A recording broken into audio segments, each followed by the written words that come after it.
Bismillahirrahmanirrahim. Assalamualaikum warahmatullahi wabarakatuh. Alhamdulillahi wassalatu wassalamu ala rasulillah wa ala alihi wa ashabihi wa man tabi'ahum bi ihsanin illa yaumiddin. Teman-teman yang solih dan solihah, insyaallah hari ini kita akan melanjutkan lagi materi pendidikan agama Islam dengan tema iman kepada kitab-kitab Allah. Dengarkan dan perhatikan baik-baik ya. Apa itu iman kepada kitab Allah? Iman kepada kitab Allah ialah mempercayai dan meyakini bahwa Allah telah menurunkan kitab-kitab sucinya kepada para rasul pilihannya. Kitab-kitab tersebut berisi wahyunya untuk disampaikan kepada manusia. Teman-teman, kitab Allah itu bukan hanya Al-Quran saja. Ada kitab-kitab lain yang telah Allah turunkan kepada Rasul pilihannya. Namun, kita tetap harus mempercayai dan meyakininya. Kitab-kitab tersebut itu berisikan wahyu atau petunjuk-petunjuk yang Allah sampaikan kepada kita melalui kitab-kitab tersebut. Di antaranya kitab-kitab apa saja ya? Coba kita perhatikan. Beriman kepada kitab Allah berarti kita harus mengimani 4 perkara. Mengimani bahwa turunnya kitab-kitab Allah benar-benar dari Allah Ta'ala, bukan dari siapapun. Yang kedua, mengimani atau kita percaya nama-nama kitab yang kita tahu itu seperti Al-Quran yang diturunkan kepada Nabi Muhammad SAW. Dan kitab Al-Quran ini adalah kitab yang paling mulia dan kitabnya umat Islam.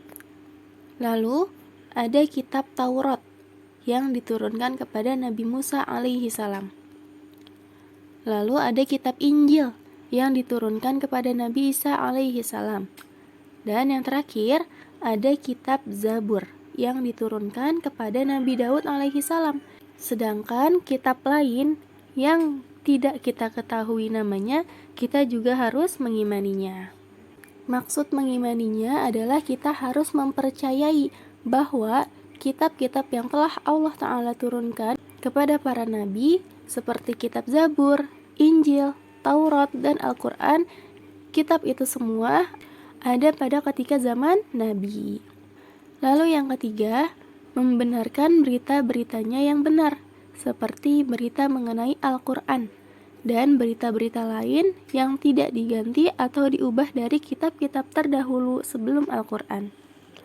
Jadi kita harus membenarkan berita-beritanya seperti berita mengenai Al-Quran.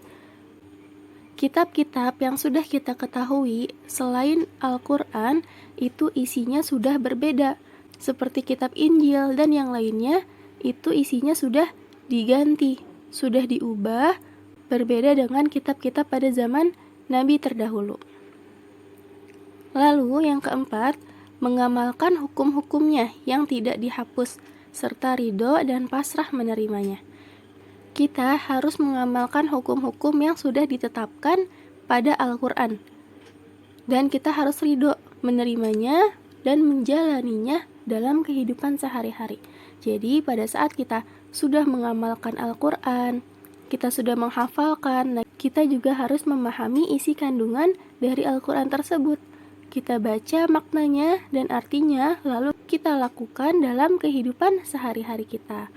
Maka kita di sini sebagai manusia akan memiliki akhlak yang mulia, yaitu akhlak Al-Quran.